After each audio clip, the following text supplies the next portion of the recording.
All right, it's rolling. You're listening to Dobber Prospects Radio. This is episode 92, and it's the day after Father's Day. So before I get too far into the show, I just kind of wanted to take a second to say Happy Father's Day to all the dads out there. I hope you had a good day with your dad. If you're a dad, I hope you had a good day with your family. And a little shout out to my dad. Thanks very much for being such a great dad and raising me the way you did. These are some crazy times that we're going through right now in the world, and I feel very fortunate to have been raised by my dad and my mom, and growing up the way I have. I'm very appreciative of the lessons that they've taught me. And speaking of crazy times, this episode is going to be a special episode, and I'm going to be joined by special guest Steve Seftel, who is a former professional hockey player, came through my backyard in Kingston, and he has recently released a book called Shattered Ice, and I just finished reading it, and it's a great book. I really enjoyed reading it, and it follows his journey through his hockey career, the ups and the downs, how it ends sooner than he would have liked, and some of the struggles he had along the way. And I thought it was fascinating and relevant to this show because we talk about prospects, and his book starts when he's 9 years old playing hockey, basically. So very, very pleased to be welcomed, to welcome onto the podcast, Steve Seftel. How's it going, Steve? Thanks for coming on. Very good. Thank you for having me. It's a pleasure to be a guest with you. So your book just came out. Let's do a little bit of background about you. I mean, it's covered very extensively in your book, but for those who haven't read it, you're from Canada, in Ontario, grew up in Kitchener. So just kind of give me a brief overview of how your hockey career played out. I was a graduate of Kitchener minor hockey, and I was drafted by the Kingston Canadians in 1985 in the OHL draft in the third round. Kingston wasn't on my radar at the time. I had heard from half the teams in the league, and Kingston was not one of them, but that's often the way the draft can go. And then a year later, which in 1986, I was drafted in the second round by the Washington Capitals. Played 3 full seasons for the then Kingston Canadians. I loved my time in Kingston. It's a great city. I then turned professional at 20, started in the American Hockey League with the Baltimore Skipjacks, and played my first NHL game in 1991 at the Joe Louis Arena against the Detroit Red Wings. I started the game and lined up right beside Bob Probert, so that was a real thrill for me as an introduction to the league. And my career ended short in 1993. I did have several injuries, some serious knee injuries and some other mental health issues I was struggling with. But I retired from the game at age 24. And I spent 3 years in Kingston before moving home to Kitchener in 1995. And I've been in Kitchener-Waterloo since. So people who just listen to that are probably thinking to themselves, what the hell's a skipjack? But you'll have to buy the book to get that answer. Yeah. So what I took away from this, reading this book, was I really enjoyed being along for the journey of your career. A lot of hockey fans played hockey as a kid and weren't like myself and weren't very good at it. So my dream ended way before yours. the way my dream ended, I would have been about, I don't know, 10 years old, and my dad was driving me home after a game, and I don't know how it came up, but we were talking about what we wanted to do and when I grow up or whatever, and I was like, well, I'm going to be an NHL player, duh. And he's like, oh, that's great. He's like, how many players a year do you think make it to the NHL from Toronto? And I was like, oh, probably not too many. I don't know, maybe about 4 or 5. He's like, yeah, maybe. He goes, and of all the guys that play in your league, who are the best players? And he's like, are you one? I was like, no, maybe not yet. And he's like, are you one of the best players on your team? And I was like, no. And he's like, right. So basically do the math. Yeah. Well, That's a great point, Peter. I talked early in Shattered Ice about playing on the outdoor rinks here in Kitchener. And we all, yourself, myself, when we're 6, 7 years old playing on those outdoor rinks, we all have the same dream. And how many players you hear tell that story about they dream of scoring the winning goal in Game 7 of the Stanley Cup? We all think we're going to be that guy. When you're 7, 8, you can dream and think that's going to be me one day. And that's part of what I wanted to show in the book was those steps. Like we don't always see this.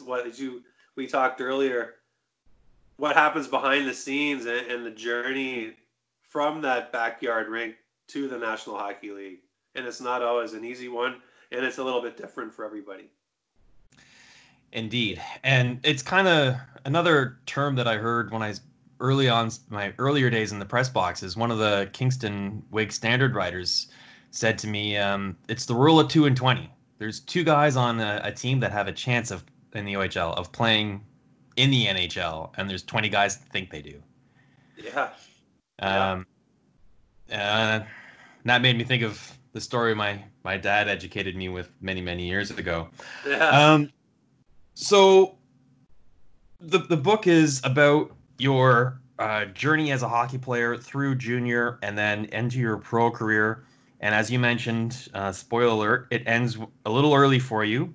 And then you talk a lot about some of the struggles you had while you played. And everyone needs to remember that when you get drafted into the OHL and you make the team out of your OHL draft, you're a 16-year-old kid. And chances are you're not drafted by your hometown city if they even have an OHL club. So you have to move out and live with a billet family. If anyone who's listening to this podcast doesn't know what a billet family is, it's basically a surrogate family. A family in another city that lets you move into their house and live there, and they take you in and feed you and give you a place to live. And you go to school in a new city as a 16-year-old, which could probably be very difficult too. That's maybe something that a lot of listeners can relate to if they moved schools when they were in high school and moved cities, had to start fresh with a new circle of friends. You probably had an advantage with that being on a hockey team, so you might have had a couple of teammates on the team that were already in the school, or maybe you could start a clique with when you went. But let's talk a little bit about your first season in the OHL. In your book, you mentioned that when you showed up to training camp, how it went, you signed a player agreement contract thing, and then basically grabbed your suitcase and moved into your billet family. And that chapter ends with a reference to there's no crying in baseball. Which I thought was great. But I think that was the first indication in the book that I saw really where like, wow, it's not always sunshine and lollipops. So tell me a little bit about billeting. Yeah, that day you referenced in the book in Shattered Ice, it's one of the memories I'll never forget. I remember my parents, we drove to Kingston. I'd been there for a couple of tournaments in minor hockey, but I'd never been to Eastern Ontario a whole lot. But my parents dropped me off, and I remember walking into the Canadiens dressing room with this big blue, awkward-looking suitcase that had my whole life in it. And the veterans were kind of gathered around in the room, and here I come walking in, this new, fresh face with my big suitcase. I remember feeling so like a fish out of water in that environment with this suitcase. And we had a meeting with Coach O'Donnell at the end of the day. My parents got back in the car and left. So now, it's just me and all these new players. And we had our final meeting, and then we got driven to our billets. And Scott Pearson, who would end up being the best man at my wedding, but we became very good friends. We lived in the same neighborhood, and he billeted with general manager or ex-general manager Ken Slater. But he was on the same street as me. But I got dropped off at my billet's house. Dennis and Ellen Stone, terrific people. But you walk in there. Tomorrow's the first day of camp, which is the reason you're there, and that's the biggest thing on your mind. But at the same time, you're dropped off at 7 p.m, and you're getting introduced to your new bedroom, these new people. And I remember they brought me to the room. Near the end of the night, I said it's time for bed after we had some, just talk about what we're going to do in the morning. And I sat on the bed, closed the door, sat on the bed, looked at my big blue suitcase and looked around the room. And I did start to well up because I was just thinking about everything. My parents leaving, the pressure of making this hockey team, and the expectation of family and friends. Like, that's a big part of it too. Especially in minor hockey, a lot of guys are used to being, I use the term, the big fish in the little pond, but now you're coming to this new environment and you don't want to disappoint anybody, even though that's self-inflicted pressure. So yeah, you mentioned I just started welling up in the room, but then I realized, no, I'm here to play hockey and I have to squash these feelings, and that we never want to be seen as weak. You want to be seen as able to handle any situation. So I just talked myself out of it. But the billets end up being a huge resource for you. I mean, you wouldn't make it without them. And they treat you as one of the family. My experiences with my billets were always excellent, and I thoroughly enjoyed my time there and respect the commitment they make to the players. Like, the league, they're a vital part of the Ontario Hockey League and other junior leagues. Yeah, I don't see how it would be possible other than players only playing in their home city if billet families didn't take in players. Yeah, and I lived with a second family, the Morans, Larry and Janice Moran, and that was for my second and third season. And when I moved in there, they had one son, and Janice was pregnant with their second. So, I mean, these are people with young families of their own who are willing to take in a teenage hockey player and basically treat you as one of their own, another son in that case. So it's a huge commitment. Yeah, it must be a lot of pressure on you as well, being a guest in their house, right? Like, you're in a new city, you're trying to make a new team, you're adapting to a new school, and you're a guest in someone's house. I mean, if you screw that up, then what? If they kick you out, does that get you cut from the team? Like, how good is your standing on the team? That must be some things that go through your mind when you're there, and you got to be, best behavior. And when you're a teenager, it's not always easy to be on your best behavior. You maybe come home with a couple of drinks in after curfew or whatever, and then that puts your billet family in an awkward situation. Do they tolerate that? Do they rat you out? Um, are those pressures and struggles that are accurate for me to assume? Yeah, absolutely. And with the Morans, with the Stone family, I was a rookie, so I really towed the line that year. Certainly wasn't breaking curfew, and not to say I did it a lot in my second and third year, but you get more confident in your second year, your third year to venture out a bit more. But with the Morans, the rule was they were very straight up, and I always appreciated their honesty. They said, and Coach O'Donnell would call for curfew periodically. That was part of it. He'd literally call you. Like, after a game, if he said curfew was at midnight, sometimes he would call at midnight and you had to be there to answer the phone to say you're home and say hi to him and good night. But the Morans said to me right off the hop, if coach calls for curfew and you're not here, we're going to tell him you're not here. You got to own that. Yep. And I was usually home anyway. I was pretty much a rule follower most of my life. But yeah, they were honest with me that way, and I appreciated that. And I didn't expect them to do it any differently. But I know in some instances you were mentioning about billets maybe not jiving with the player. Not everybody, I was lucky, but not everybody got along with their billets or had a compatible situation. And it's not unusual to have somebody change billets or just the situation doesn't work out on both, maybe the billet side or the player side. It doesn't mesh. So guys do switch if there's a problem. The teams always are accommodating or try to work through it. Interesting. So before we started recording, you and I had a brief chat, and one of the things we talked about was former Kitchener Ranger, Eric Guest, and some of the videos that he's been putting out on his Instagram and Twitter feeds recently. And his billet family is one of the things he talked about, where he had a very negative experience with his billet family. And one of the things that caught my attention about that was he felt that he couldn't speak out about whatever it was. He didn't go into details about it, but whatever it was that made his billet situation unattainable, he just had to eat it, because he felt that if he complained to his team, that they would just kind of label him problem, a whiner, or whatever. If he complained to his parents' reaction would probably be, well, that doesn't work. You're coming home. And then, he's trying to live that dream of scoring the game-winning goal in Game 7 double overtime. The goal that he scored Yeah. on his driveway or the back of the rink. So if he gets pulled out from his OHL team, well, that makes it pretty hard to carry on his dream and chase the goal. So he just had to eat it. Did you go through situations where you felt like that, where you had something to complain about, but you just kind of swallowed it because that's what you do in hockey? You be tough and deal with it? I think there's different categories. Like, if we're talking about billets, I saw different guys switch billets. I would have never been. I didn't see anybody who was worried about talking about billets if they were in an unhappy situation. But I think I don't know exactly.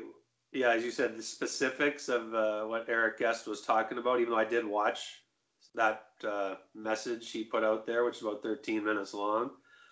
There are certain aspects, though, when it comes to hazing, for example. I would never have shared that with the team. Like, I know he mentioned hazing as well.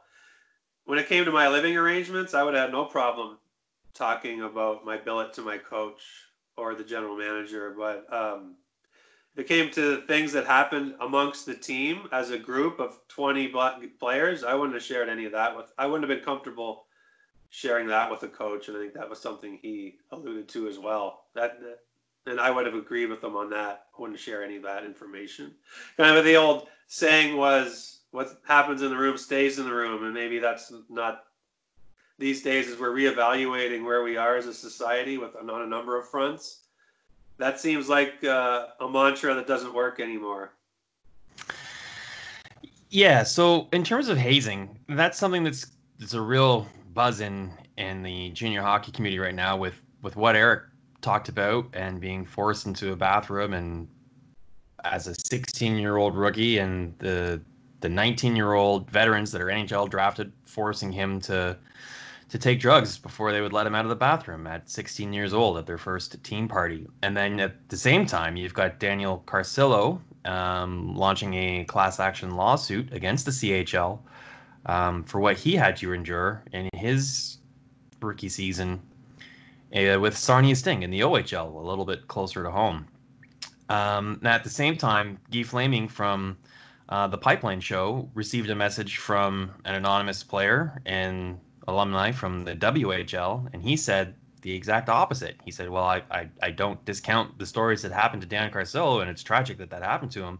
He goes, I had the exact opposite experiences. The veteran players on our team took us rookies in and showed us the rope and protected us on and off the ice, told us how to be good hockey players and how to behave as young adults off the ice, and taught them valuable lessons. And of course they had a little bit of initiation, but it's like picking up pucks after warm up or something like that. I hope that the Carcillo incidents are very extreme and very isolated incidents, but I fear that they're not, and that it's not the happy, rosy, feel-good story that this player from the Dub talked about, and that the truth is probably somewhere on average in the middle. Without getting into specifics, do you have any comment on that, about any experiences you have or things you endured or saw? Well, one thing I will say, Peter, is myself, as a father now, I have two sons. My son Calvin's a Toronto firefighter, and my son Nick just graduated from Laurentian, and they both played minor hockey. And I've often wondered, as a dad, now that I can reflect back on it, how would I feel if they had to go through some of the hazing that I experienced? And I've often wondered over the years if it still exists in the Ontario Hockey League and other junior leagues. And I kind of hoped it didn't, but when I watched the Eric Guest video, it kind of confirmed for me that, as you said, that it still exists out there somewhere. And I think if it's one team, it's too many. And when I played, it was kind of the culture at the time. I mean, it's a long time ago in the 80s.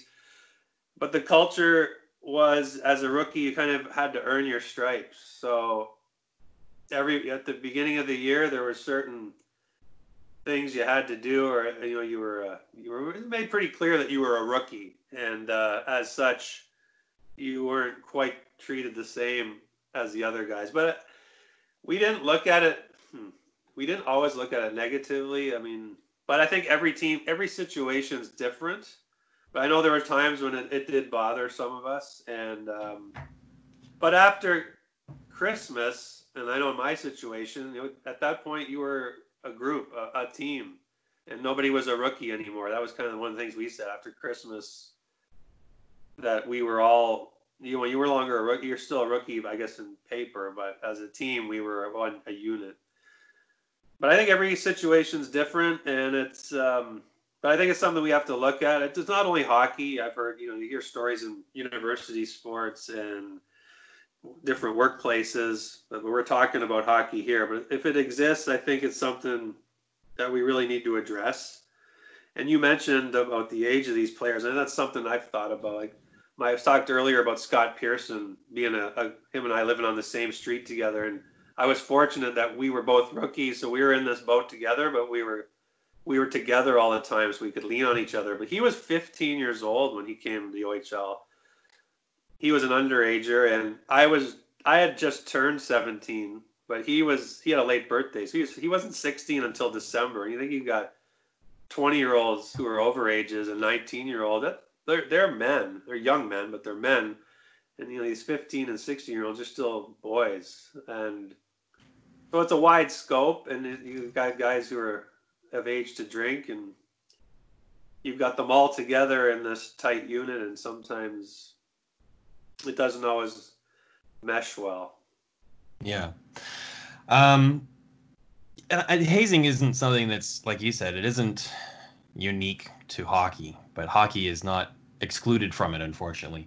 What bothers me about it is the dehumanization that Carcillo had to go through, and stuff that's not just offside. It's illegal, the things that happened to him. And I don't mean drinking underage. I mean, who doesn't?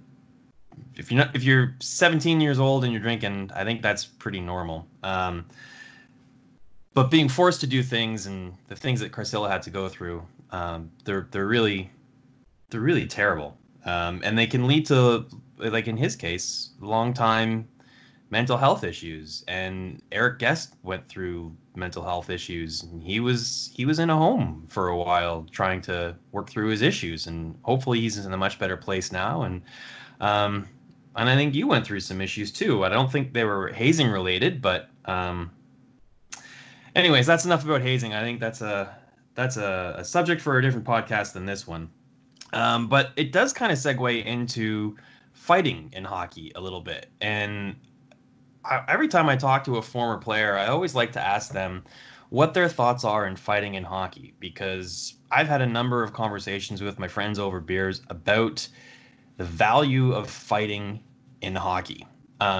So there's kind of two levels to this conversation thread that I want to go through. Is how actually impactful is a fight in a hockey game, especially at a pro level like the NHL level, and then knowing what we know about fighting and concussions now. And you just talked about the age discrepancy of players in the OHL, 15, 16-year-olds versus 19, 20-year-olds. There's a lot less fighting in junior hockey. And some people think that that's a great thing, and some people think that it sucks because it's not good hockey anymore. As a former junior and pro player, and now a dad, I'd be really curious to hear what your thoughts were on this topic. Yeah, I'm in the camp. I would be fine if they removed fighting from hockey. I tell a story in my book, Shattered Ice, how after I was drafted by the Canadiens, in anticipation of going to the OHL, and the fear or the expectation we all had that we were going to have to fight, we participated in this game we called Buckets, and we went on a friend's front yard. We put our hockey helmets on and our hockey gloves, and we started boxing. And that was in anticipation, because we all had this pressure, feeling that we better learn to fight because we're going to get our butts kicked if we don't learn to fight. So let's practice boxing. And and when I went to camp, another story I say in my book. I broke my ankle in my first training camp, and the first exhibition game I watched. Well, the first two. First one was in Peterborough. I watched it with a broken ankle from the stands, but there was the pretty much the puck was irrelevant in that game. It was just drop the gloves and fight. And I remember just standing there going, "Holy smokes! Like this is not what I'm used to from midget hockey." And then the following week, we played the Belleville Bulls at home, and there was, I say in my book too, my uncle kept all the clippings from the Whig Standard for my years in Kingston, so I had actual factual data. There was 299 minutes and penalties in this exhibition game with Belleville, so you can imagine how many fights there were. And then when I came back from my broken ankle, I was obsessed with fighting. Because I missed the whole exhibition season plus the first 20 games of the regular season. And all I was on my mind was how am I going to get this first fight out of off my chest, or just get it over with. So I had my first goal and first fight in the same game, and then it felt pretty good to get that fight off. But I wanted that fight out of the way as much as I wanted to score it, which I look back now and think there's something wrong about that. And then that same year, I got knocked out by Todd Hawkins from the Belleville Bulls. He was a 19-year-old. I was a 17-year-old rookie, and I was trying to stand up for myself in a heated game in Belleville. And he was a good fighter, and I wasn't, in honesty, being honest with you. And I remember being knocked out and thinking, I have to get to the penalty box, like when I came through, because I don't want to be seen as someone who can't take a punch. So I got up, and I had to end up getting a root canal. But I've seen a lot of guys. I say this in my book too. When you're up close for some of those fights with two guys who really are going, and they're smacking each other, going toe to toe. I remember that sound of fists hitting faces, and I hated it.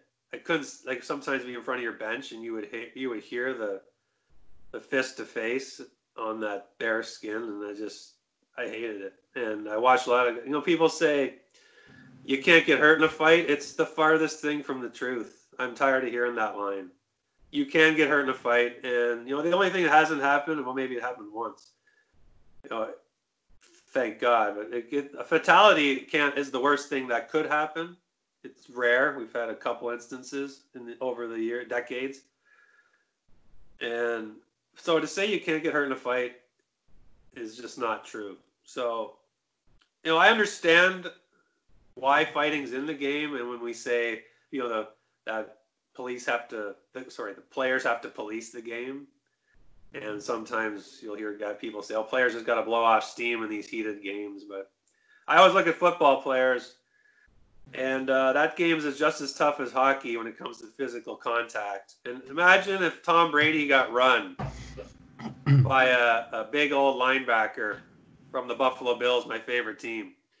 A late hit to Tom Brady's head. Imagine if his center came over and took off his helmet and said to that linebacker, "You take off your helmet. Let's go to the center of the field, and we're going to fight." And all the other players paired off around them. That would look ridiculous. It would. You're not wrong. You're not wrong. And that's somehow, because there's been fighting in hockey for years, it's acceptable. And I just think I'm not saying there shouldn't be no fighting. I'm saying if you fight, you should be ejected like all the other sports. Baseball, basketball, football. If you fight, there's fighting in those sports periodically, but if you fight, you're out. And they're every bit as tough.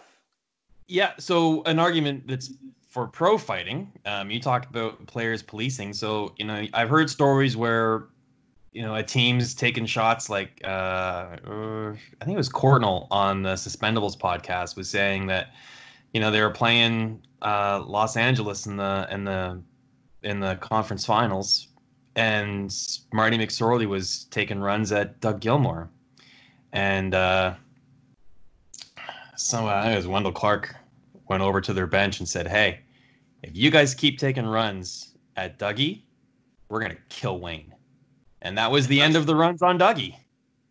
Yeah, I understand. I totally understand what's behind the mentality of the game, and but that's the culture that we've developed in the sport. It's real. It's not make believe. I mean, the intimidation is a big part of hockey, and there's no doubt about it. Yeah. But Yeah, I don't really mind fighting at the NHL level as long as it's strategic like that. What I hate is the two big tough guys dropping their gloves at the drop of the puck and just fighting because that's what they get paid to do. So that's what they're going to do. I guess, And even the fighting to change the momentum of the game, I'm not really sure I get that either. I think a big hit can be just as effective. Let me say also, but some of the best hockey I love watching is the Stanley Cup final. There's usually rarely any fights in the Stanley Cup final when the cup is actually on the line and no one wants to take a foolish penalty. Mm-hmm. So there's less fighting in the final. When you get to the Olympic hockey, we all cheer when Canada plays in the Olympics with our best players. There's never fighting in the Olympic hockey. Why don't we intimidate the Russians by running them out of the building? And I don't know. Same with the World Juniors. World Juniors, that's some of the best hockey you'll ever watch, and there's no fighting in that. It's fast. You can still hit hard, and you can still be aggressive and intimidating. But there is, I guess I'm saying, there's no fighting in those games, and we still love the product. But again, I know I'm probably in the minority with that opinion. I guess it's also as you get older. Again, as a parent. I wouldn't want to watch my son get the crap kicked out of him. Yeah. And, we don't get, another thing I thought of as a parent, or now that I'm a little older, we talked about that backyard rink. None of us get into the sport to fight. You get in to play hockey. Yeah. I didn't get into hockey to box on skates, even though it ends up being part of it because you have to learn. But I got in it to be that guy scoring that goal in Game 7 of the Stanley Cup. I didn't get into it because I saw two guys fighting in center ice when I was 9. I got in it to be Wayne Gretzky and score that big goal. Absolutely. So your rookie season in the OHL, you've got some pretty interesting players there. The Kingston was not a good team the season before you came in, and those fortunes turned around in your rookie season. One of the players that I would really love to hear some insight on, anyone who really knows me well knows that one of my all-time favorite players is Brian Fogarty. He was the Frontenac's first overall pick, I believe. Was it the same draft year as you, or? Yeah, same draft year as me. Yep. All right. And then he was the first overall pick of the 1985 draft. Right. Number 1 overall, yeah. Right. And then one season he broke Bobby Orr's, I think it was single season scoring records in the OHL. Very, very, very gifted offensive defenseman. Drafted, I think it was 9th overall by the Quebec Nordiques in a year they had 2 first-round draft picks, and then they picked Joe Sakic about 10 picks later. So that's how widely respected he was as a prospect. He was drafted ahead of Joe Sakic. So, Fogarty had the skill to go on to win Norris trophies, Stanley Cups, and earn millions of dollars, but it didn't work out. Maybe you can kind of shed some light onto what some of the challenges he had as a hockey player. I remember being really impressed that when he was the first overall pick of the 85 draft, he was coming from the Aurora Tigers, and the talk was that he had played in Aurora as a 14-year-old. We talked earlier about underages, young kids. He was an underage draft pick, so he was playing Tier 2. His hometown was Brantford, and Brantford played in the league I grew up playing in. They were one of our rivals here in Kitchener. And yeah, he's playing Tier 2 as a 14-year-old. So that was impressive, to say the least, that he was playing, and he was doing well. Coming to Kingston as an underage, he came with a lot of upside, and then it was a real prospect. That first year, he didn't have a terrific, I wouldn't say he had an outstanding underage year, although we had a real veteran team. And we had 6, I remember, we had 6 returning defensemen, and he was kind of number 7 and worked his way in and out of the lineup at times. but we had a real veteran team, so he still saw his ice time, but not the ice time he was probably used to in Tier 2. But what I will say is in year 2, that was his draft year, and he came ready to play in year 2. And as I recall, he was the top scoring defenseman in the OHL that year. I believe he had around 70 points. And he was excellent. He was so light on his feet for a big guy. He was like a 6'2", 200-pound guy, but he could skate. And his vision on the ice was incredible. Great shot, saw the ice. And he almost looked like he was floating the way he moved around. He was just a real nice skater. He was a pleasure to watch. But that year, he was outstanding. And as you mentioned, it paid off for him being drafted 9th overall by the Nordiques. The following year was a disaster for all of us, which I talk about in Shattered Ice. That infamous season in Kingston where things went off the rails and we set that losing record. But that wasn't a good year for any of us, and it was a tough go. But I remember the following season was my first year of professional hockey, and he got traded to Niagara Falls. Scott Pearson ended up there as well. And that's the year he broke the record, Dennis Potvin and Bob Orr's OHL records, which was astounding. He had 155 points in 60 games that year. And my understanding, if I'm correct, is he lived at home in Brantford that year and commuted to Niagara. I'm not 100% sure, but I'm quite confident that's the way that went. And yeah, it's an incredible hockey season. Like, it's just incredible what he did that year. I didn't play against him much in pro though, because we were just in different places at different times. Yeah, so he had some demons. He hit the bottle, and one season in Quebec, in their infinite wisdom, the Quebec Nordiques made him roommates with John Kordic. I'm not sure what they're thinking the upside of that situation would have been, but those are two guys who had substance abuse problems, and they make them roommates. Maybe I don't know what they were in there, but do you have any stories about Fogarty? I mean, his nickname, from my understanding, when he played in Kingston and as a 16-year-old was Tippy. Yeah, that's correct. He was a super nice guy off the ice. He was such and he was a quiet guy. And I don't know if that again came from being he was the youngest child, I believe, in a big family, a lot of siblings. He really was quiet in the dressing room and off the ice. Like, he was not the guy you would have pointed to. That's everybody is the center. He was never the center of attention that everybody was watching, kind of thing. He was just one of the guys. Yeah, he certainly got into some trouble off the ice. I know he missed some games where he had some maybe curfew violations in Kingston, and Coach O'Donnell had to sit him down for a couple of games here and there. But I lived in a different part of the city than he did. He lived in Bay Ridge, which is on the west side of Kingston. I lived on the east side of Kingston, and we went to different high schools. So we really kind of ran, other than when we were at the arena, we really did run in different groups.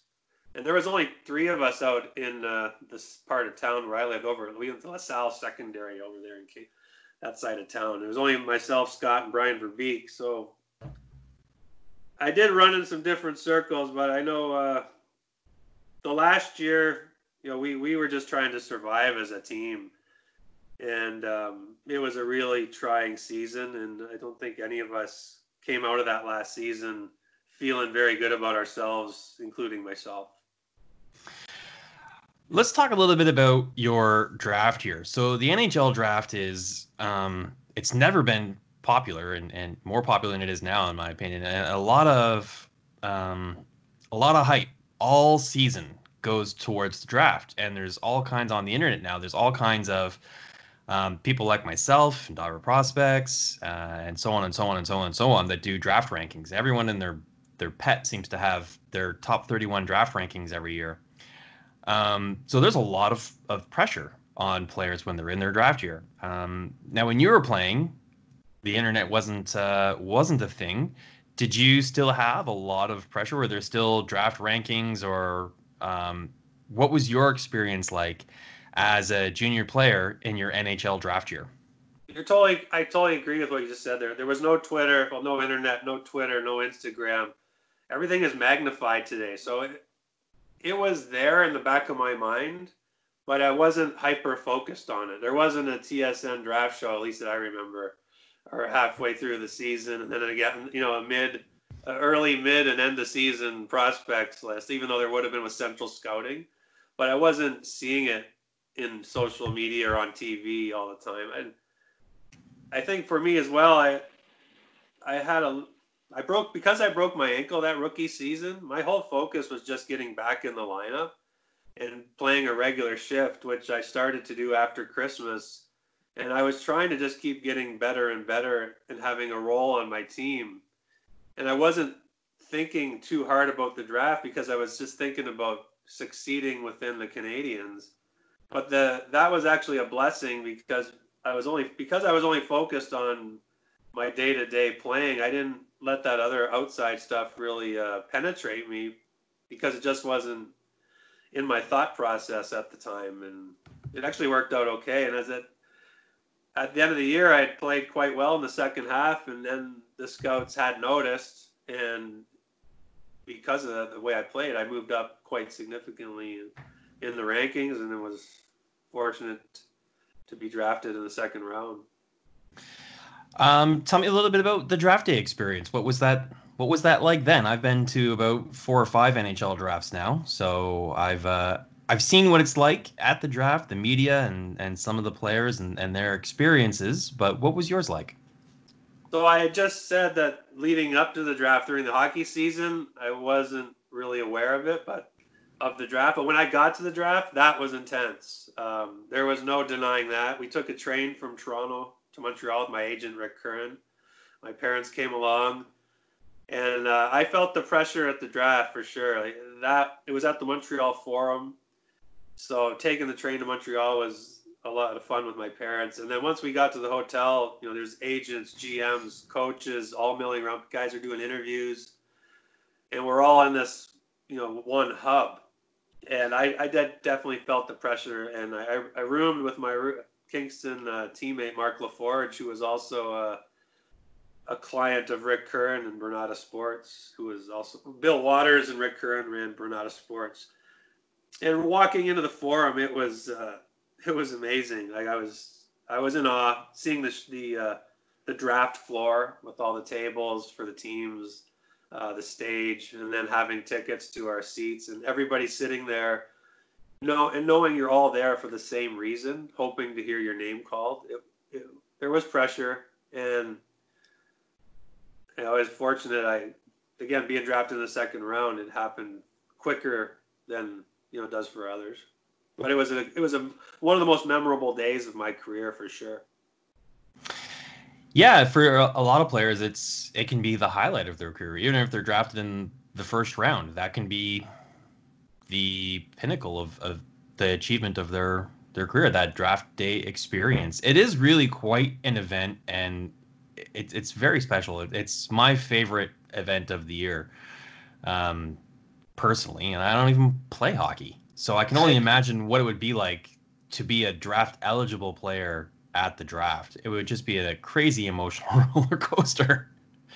I think, Peter, too, when you get to put that jersey on, like everything's in front of you. So you're on the stage, you've got this coach, GM, and scouting staff, and I say this in my book, they just said to the world, we believe in you. And there's a lot of power when you throw that jersey on and you just feel 10 feet tall, because now your dream is right in front of you, and it's all coming next. Like it's looking to the future. There's so much hope on draft day. I think that's one of the reasons we all love draft day, is when you get drafted, it's about hope for the future, and is this going to be my career, and am I going to fulfill my dream? And it's a huge step on that journey. And I remember after I put the jersey on, you take the photos in front of the NHL Shield, which is also a thrill, with my parents and myself. And then I went to the Caps draft table, and you meet all the brass. I met Brian Murray and Terry Murray and David Poyle. And I sat at the table and I just soaked it all up. Even though after we exchanged our polite conversation, I just sat there and watched for a while and I didn't really want to leave the table. I just wanted to soak it all in. Yeah, I bet. Okay, so you play junior in Kingston. You get drafted in the second round by the Caps. We talked about what your experience was like as a rookie in the OHL. Let's skip forward a little bit and talk a little bit about how the pressure changes once you become a pro player. Now you're getting paid to play hockey, which must be surreal. The coaching is probably a lot different. Your living arrangement is certainly different. You're living on your own or with a roommate, but not a billet family. And you're even further from home. Now you're in another country. You're south of the 49th. What are some things that really stood out to you about the jump from junior hockey to pro hockey? Because a lot of people say that is the biggest jump you'll make in hockey. It's the hardest one to make. It absolutely is. It is. And I'll just tell you a couple of things on ice and off ice. Looking back now, I can reflect on it. I underestimated how finding my own place to live and having a roommate, how important that was, and I underestimated, how prepared I was for it. I thought at 20 years old, you think you're ready for it, but looking back, I really wasn't as ready as I thought. So you got to find a place to live. You got to furnish it, and you got to cook for yourself. Again, we've relied on a billet like we talked about for the last 3 years to do those things. Now you're doing them yourself, and you've got a lot of time. I think this is one of the pitfalls for a lot of players is you have a lot of time and you have money in your pocket. So on a typical day, we practice from 10 to 12, and then you got the rest of the day off. So it's very easy to get distracted or end up spending too much time in the wrong places with the wrong people, and you really have to be able to manage your time effectively. So that was a huge change that I had to make. But then on the ice, I'll just tell you one hockey story. The players are so much stronger, and you're playing now you're playing with guys who could be anywhere from 20 to and up, 35-year-old veterans on occasion. And we just talked about in junior, you're playing with anywhere from 15 to 20-year-olds, but now you're playing with men and some are pretty crafty. So I tell this is a story. One of my first AHL games was against the Hershey Bears, and I talk about crafty veterans. I was a left winger, and I was playing Mark Lofthouse, who was a veteran player, played some time in the NHL and a lot of time in the minor leagues as well, but a real crafty guy, a solid two-way forward. And we were moving up he was attacking our zone, and I was back checking through the neutral zone with him. And he grabbed my arm and spun me around. So it was technically a penalty, but it looked innocent enough. But while he spun me around, he broke as hard as he could for the net. And he created what was a 3-on-3 in the neutral zone. He turned into a 3-on-2 by spinning me around, and he scored off the back post on a perfect pass. And I remember thinking, no one in junior has ever done that to me. I thought, wow, that's the type of little, you call it knacks and tricks. You call it a veteran move maybe. But that was the type of thing where he was just a smarter hockey player than me at that time, more experienced, understood the game far better than I did, and he knew that by gaining himself that little 2-second advantage, he might score, and in that case he did. But I never forgot that, because I remember saying to myself when I got off the ice with my -1 that I'm never going to let that happen to me again. So I learned a lesson right off the hop from a guy on the opposition. That's a great story. I love that. One of my favorite parts of your book is you're talking about your first game in the NHL and how you lined up against Bob Probert on the first shift. But if you back that up a little bit, during the pregame skate, you said that well, I'll let you tell the story. It has to do with your former coach, Doug MacLean. This is a great story. Yeah. So the previous season, Doug MacLean was our coach in Baltimore. And I always tell people he was my favorite coach. I played for a lot of terrific coaches, but he was definitely my favorite coach, and I just loved playing for him. I'd run through walls for him as a coach. So at the end of that season, though, the Caps let him go, and he ended up in Detroit with Brian Murray. And he was Brian's assistant coach in Washington for a couple of years. So they ended up they left the Capitals organization and they ended up together in Detroit. And as it happens, my first NHL game's in Detroit in January of 1991. And I was so nervous. I remember skating around in warm up, and I felt like I was skating on ski moguls. Like it felt like there was bumps in the ice, and I had to talk myself out of that. And while I'm skating around, I see Doug McLean on the bench, and as I'm trying to calm my nerves, I thought, why don't I go say hi to Doug on the bench, and he'll just calm my nerves a bit more. Maybe I'll just relax here and see a familiar face. There's my favorite coach from last season. So I come across the blue line and start heading towards the Detroit bench, and we make eye contact. And I look at him, and I think he's going to say something profound to me, or just like encouraging. And he looks at me and says, "Hey, Seth, I told Probert you're the goon called up from Baltimore." And then I continue my trajectory, and I did a double take and just looked back at him like, "What?" He said. Then that didn't help my anxiety at that moment. That's for sure. And then your first shift is against Bob Probert. Yeah, so then just you to add a bit crap more. in your pants. Well, to add a bit more, we go back to the room, and I had no anticipation of starting. I didn't really know what was going to happen. First NHL game, and Terry Murray was the head coach.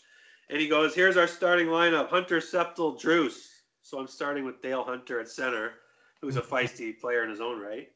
Obviously, we know his history. And then John Druce. So I'm lined up on the blue line for the national anthem, and I look across. And any hockey player will tell you that preparation, you want to know who you're up against. And I was always like that as a player. I always scoured the lineups for see who was playing. But I look across the blue line, and I know I'm going to be playing against Detroit's right winger, and there I see him, 24 white, Bob Probert. And then I start thinking, maybe he's serious. I thought he was joking, but damn, maybe he's serious. He did tell him that. And I wasn't the goon from Baltimore by any means, but I read Bob Probert's book years later. And what he said in his book is if you were called up and he didn't know who you were, he wasn't going to give you the time of day. Like, kind of had to earn your right to. I wasn't looking to fight him that day anyway. But it's a great story, and that game we won in overtime, and it's again one of those things you'll never forget. Your first NHL game. Doug McLean did the foreword for your book, and you mentioned that he's one of your favorite coaches. Everyone's really familiar with Doug McLean. He had a very good coaching career, general manager of Columbus Blue Jackets, and he's a pretty big personality on television here in Canada. Tell me a little bit about Doug.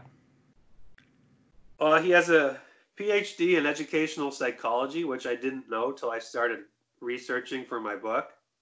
And I think that's why I connected with him. I always struggled with my anxiety as a player and later on in life after playing. And but I always connected with Doug. I loved hearing him laugh. I mentioned that in the book Shattered Ice. Like when guys would tell him a joke, I actually got excited because I just wanted to hear him laugh because he had this real infectious laugh that just kind of wiped a lot of the stress away for me. And he gave me a lot of positive praise that I fed off, and it really raised the level of my game. But looking years ahead, when I was struggling, I'd gone off work for some personal mental health problems. Call it a mental breakdown is the easiest way to understand it. And I started writing this book during that period of time, and I was off work for 18 months. And as I was coming to a conclusion, I was looking for someone to write the foreword. I had that in mind, and I thought of the best person I could think of that I would be honored to have write it was Doug McLean. And I reached out to him through an old newspaper reporter from Baltimore. And it's interesting is he said to me, I sent him a text, and he sent me one back saying, "Doug, I let Doug know that you're interested in talking to him." And then 5 minutes later, he sent me another message saying he's waiting for your call. So I called him out of the blue. This is 2018. And it caught him off guard. I hadn't talked to him in years, but I guess the message I would put out there is that hockey family had never forgotten me. I always thought that the hockey world could cast me aside, and that was kind of my mental health talking. But they hadn't it was just me. I pushed them away. And when I reached out to him, he was more than happy to meet me, and he invited me to Toronto to come meet him for lunch. And we sat together for 2 hours and talked about the old days. And I explained about the book and what I had been going through. And he was shocked to hear about what I'd been going through with my mental health. But I said to him, you shouldn't be shocked, because when we were together, I would have never told you that. It wasn't even part of the vernacular then, or the nobody was talking mental health in the 80s and 90s. Yeah. So I said, you shouldn't be shocked, because there's no way I would have ever shared it. So I asked him to write the foreword, and he agreed. And what a great meeting. Like, I felt so good about it. And he gave me a plug the next day on Hockey Central. He told the guys that he had met me for lunch, and he said what a great day it was for him, and how that hockey bond was still there between us, and that he enjoyed seeing former players and reconnecting. And yeah, I was so thrilled that he wrote the foreword, and I have to thank him, because he was just a great support for me through this whole book writing and book launch process. Yeah, and you're teammates with Nick Kyprios too. He and Doug are on Hockey Central together. And when I posted on Twitter that I was going to have you on, Kipper reached out to me. He said Steve's as solid as they come. So you're right.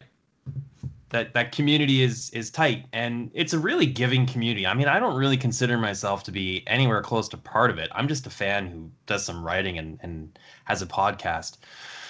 But I've earned some media credentials as a result of my work, and that has given me access to players and coaches and general managers and other media hockey personalities. And anyone who I've ever reached out to or asked to have a conversation with, or for an interview, for an article or a podcast, has always been very gracious with their time. And you're just the latest example of that. You're someone who is in the hockey community and family, and now you're a published author, and here you are spending an hour of your Monday morning chit-chatting with me on a podcast. So it's a really great culture. There's very few exceptions to that in this game. I appreciate the kind words. Yeah, I'm just trying to, with my book and with what I've gone through in the last 2 years, I've really had an awakening myself with mental health. And I'm trying to do some of these podcasts and promote that mental health and mental wellness, because there are so many players struggle with it, but for many years, it's not something we ever talked about or shared. And, is that Michael Landsberg is one of the guys I've listened to, has helped. One of the first people I was instructed to go listen to for some education. But I remember his Sick Not Weak struck me right away. And I thought, wow, that is such a powerful hashtag and statement. And I think that's the way I felt most of my career, and I'm sure a lot of other players do. I always felt mental health was a weakness.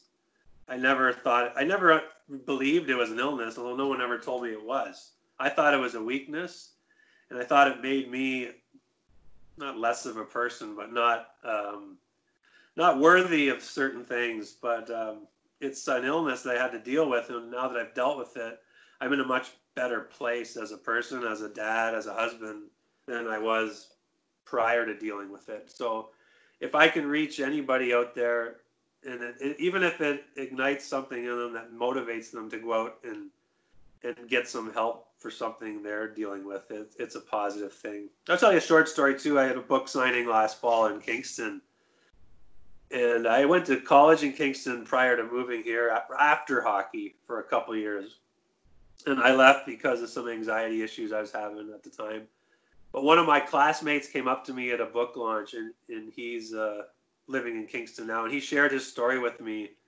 And it felt so good. Like, I was the first male he shared his story with, or at least. And we were dealing with the same stuff when we were classmates, but we didn't really know it. But he was willing to share it with me because I opened myself up now. So I thought it made me feel really good and inspired me to keep doing this. Right on. Yeah, like I said, the ending of the book really struck me. How when your career ended way too early due to due to injuries, and you felt like you were a second round pick. You had a couple years of experience in the AHL. You had really established yourself as a professional hockey player, and then the next logical move would be to try and make that jump again to another league into the NHL. And I never got to watch you play, but by all accounts, you had the speed, the skill, the toughness, to make it. And you were kind of denied that opportunity. So you were saying you felt like your career was a fail. And it took you a long time to come to a different conclusion. And I thought that was really powerful. And I think it's a tremendous message. And I want to thank you for writing your book. I really enjoyed it. Everyone gets an opportunity to hear about, the Wayne Gretzky story and how, superstar players have this great lifestyle and everything just plays out for them. But it's like the 2 in 20 rule, like I said, two players on an OHL team have a chance to make it and 20 think that they do. And maybe one actually does. And your career was a good one. You played in the NHL. You had games in the NHL, and you had a good career. You made great connections. And hey, I read your story. It was a great ride. It's a good journey. You got a lot closer than I did. Oh, thank you, Peter. It's nice to hear that.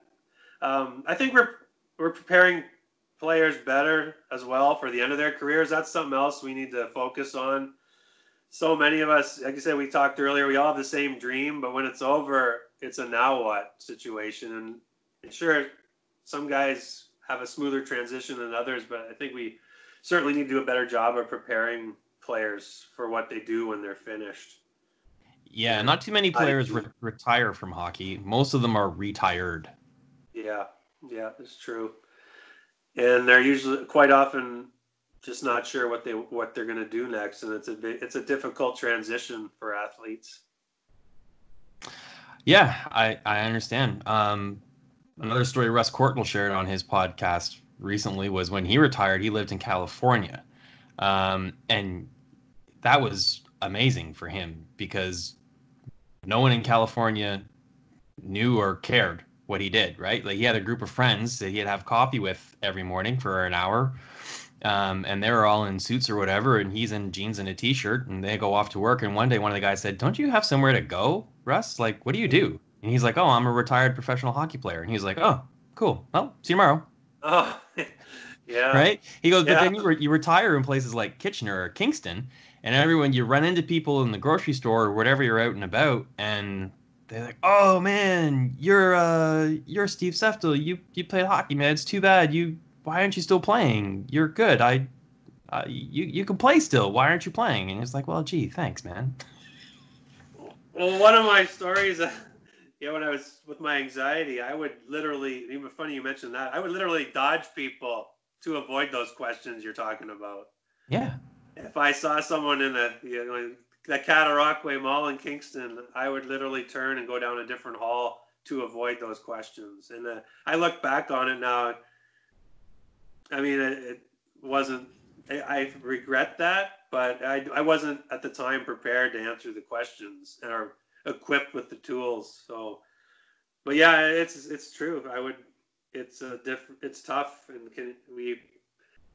you're put in a pedestal, if I can use that term, and you have so much to gain along the route, and then you feel like you lose it all, and that you're not the same person, but actually you are. You're just not playing hockey anymore. Yeah. Well, Steve, it was a great journey reading your book, and I really enjoyed our conversation here. There's a lot of factors I think that can, lead to challenges for mental health for hockey players. Being in a billet family when you're 16 years old and playing in a league against men and finding yourself in a situation where you might have to literally fight for your career. Playing games like buckets on the front lawn, getting your bell rung. You've got the pressures of coming of age with, being a responsible drinker and partier and balancing that. And then you have even more time in the AHL and the pressures of succeeding. And you talked about the pressures that you put on yourself to meet your friends and family's expectations. And your career's short. You don't want to do anything that would jeopardize your standing in that.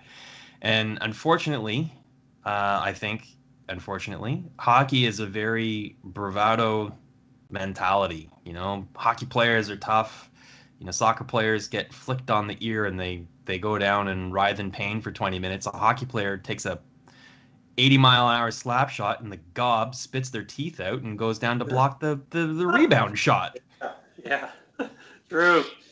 So, I think I like the fact that it's not soccer, and that, hockey players are tough, but I think there's a difference between physical toughness and mental toughness, and I don't know what the answer is, but I think we need to find the right balance there, and people writing books like the one you wrote, I think is a really good step in that direction. The videos that people like Eric Guest are posting, I think is a really good step in the right direction. And I think people like Dan Carcillo trying to break the cycle of hazing is a really good step in the right direction too. So a lot of work to do to make the great game of hockey a safer place for the people that play it. I went back to last thing I'll say is I went back to coaching.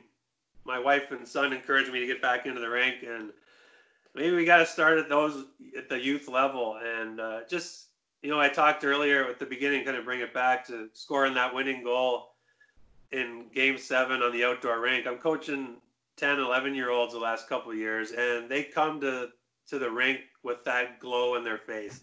Like they think they're going to score the winning goal in Game 7, and they have big smiles on their faces, and they're there because they love the sport.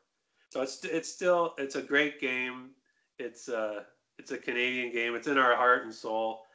And it was good getting back to coaching to see the youthful enthusiasm that comes from the kids that are still playing this game. It is a great game. Yeah, you mentioned that the first coaching impact on your career was when you were 9 years old, and your coach taught you the 4 Ds that you talk about in your book. And it's what is that, a mantra, I guess you could say, whatever, that you still carry to this day. Yeah, words to live by, for sure. The other story was my first, I also mentioned in the book, Larry Lyman was his name. He lined us up on the blue line. He shot a puck down the ice, and he said, "I dare any of you boys to skate as fast as that puck." His lesson was pass the puck, because the puck moves faster than any human on the earth. And he that stayed with me from my entire career and life. I've never forgotten that. From a 9-year guy who coached me in minor Adam when I was 9. So that's the impact you have as a coach on the youth. So I think that's where we really got to focus a lot of our attention as well on the young kids coming through the system. Right on.